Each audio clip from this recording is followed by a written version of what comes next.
இதய தெய்வம் அம்மா அவர்களின் ஆசியோடு புரட்சி தமிழர் முன்னாள் முதலமைச்சர் அண்ணன் எடப்பாடியார் அவர்களுடைய நல்ல ஆசியோடு இன்று கரூர் மாவட்ட கழகத்தினுடைய மாவட்ட கழக செயலாளராக அவர்களால் அறிவிக்கப்பட்டு இன்று நாங்கள் தொண்டர்களின் எழுச்சியோடு இன்று கரூர் மாவட்டத்திற்கு விரைந்துள்ளோம். அதன் பயனாக குளித்தலையில் தொண்டர்களின் வரவேற்பை பெற்று நிர்வாகிகளோட வரவேற்பை பெற்று அதன் தொடர்ச்சியாக புரட்சி தலைவர் புரட்சி தலைவி அம்மா பேரறிஞர் அண்ணா அவருடைய திருவுருவ சிலைக்கு மாலை அணிவித்துவிட்டு இன்று நாங்கள் இந்த எங்களுடைய கரூர் மாவட்ட அலுவலகத்தில் தற்பொழுது வருகின்றோம். இங்கிருந்த முன்னாள் மாவட்ட கழக செயலாளர் ஒரு வாரமாக ஊர்லேயே இல்லை, எங்கே இருக்காருன்னு தெரியல. அவர் பதவி இருக்கிறன்னு சென்னைக்கு போனார். இன்னைக்கு வரைக்கும் யாருக்கிட்டும் எந்த தொடர்பும் இல்லை. ஏன்னா அவங்க எல்லாமே கட்சிக்கு துரோகம் செஞ்சுட்டு யார் முகத்தை காமித்து ஓட்டு பெற்றார்களோ புரட்சி தமிழர் எடப்பாடியார் அவருடைய முகத்தை கேட்டு ஓட்டு பெற்று சொற்ப வாக்கு வித்தியாசத்தில் வெற்றி பெற்று இன்று சென்னையில் போய் உட்கார்ந்துட்டு அமைச்சர் பதவிக்காக பேரம் பேசிட்டு இருக்காங்க. வெக்கமாக இருக்கின்றது. ஏன்னு சொன்னோம்னா ஒரு கட்சி தலைமை இன்று இருக்கின்ற தமிழ்நாடு முதலமைச்சர் அவர்கள் கட்சி தலைமையிடம் ஒரு வார்த்தை கூட கூட்டணி வேண்டும் என்று கேட்கவில்லை, மரியாதை நிமித்தமாக கேட்கவில்லை.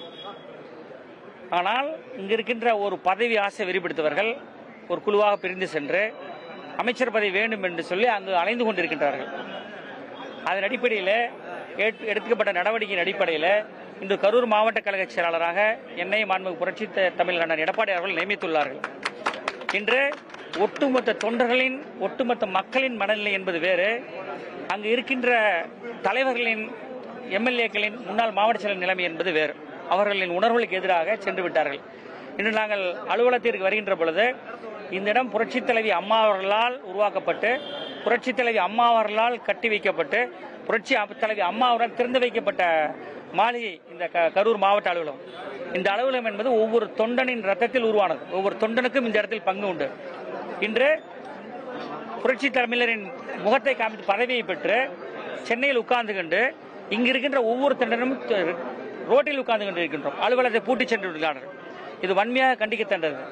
என்று சொன்னால் தலைமை கழகத்தால் பொதுச் செயலாளர் அறிவிக்கப்பட்ட மாவட்ட செயலாளர் நான் என்னோடு உட்பட்ட அத்தனை நிர்வாகிகளும் இன்று அலுவலகத்திற்கு வருகின்ற பொழுது பல்வேறு தடைகளை ஏற்படுத்தி இந்த அலுவலகத்தை பூட்டி வைத்துள்ளார்கள். இது முறையற்றது. நீங்களும் மாவட்ட செயலாளர் இருந்துள்ளீர்கள், இந்த நிர்வாகத்தை செய்துள்ளீர்கள். அதனால் நிச்சயமாக இந்த மாதிரியான சிறுபிள்ளைத்தனமான வேலையெல்லாம் விட்டுவிட்டு பாரம்பரியம் மிக்க 52 ஆண்டு காலம் மிக்க அந்த ஒரு இயக்கத்தினுடைய அலுவலகத்தை கடந்த காலங்களிலே தலைமை கழகத்தை பூட்டிவிட்டு சென்ற நிலைமை என்னன்னு உங்களுக்கு தெரியும். அதையெல்லாம் உங்களுக்கு நன்கு தெரியும். ஆக அதையெல்லாம் விடுத்து நீங்கள் அலுவலகத்தை ஒப்படைத்துவிட்டு நீங்கள் என்ன பணிக்காக சென்னை சென்றீர்களோ அந்த பணி கிடைப்பதற்காக உங்கள் வேலையை நீங்கள் பாருங்கள். நாங்கள் எங்கள் தொண்டர்களோடு நிர்வாகிகளோடு கழகத்தோடு சேர்ந்து இங்கு அலுவலகத்தை கட்சியை மேம்படுத்துவதற்கான பணியை பார்ப்போம். விரைவில் இதை நீங்கள் முடிவெடுக்க வேண்டும் சொன்னால் நாங்கள் தொண்டர்களோடும் நிர்வாகிகளோடும் கடந்து வேறு முடிவு எடுக்க வேண்டும் என்பதை இந்த நேரத்தில் தெரிவித்துக் கொள்கின்றேன்.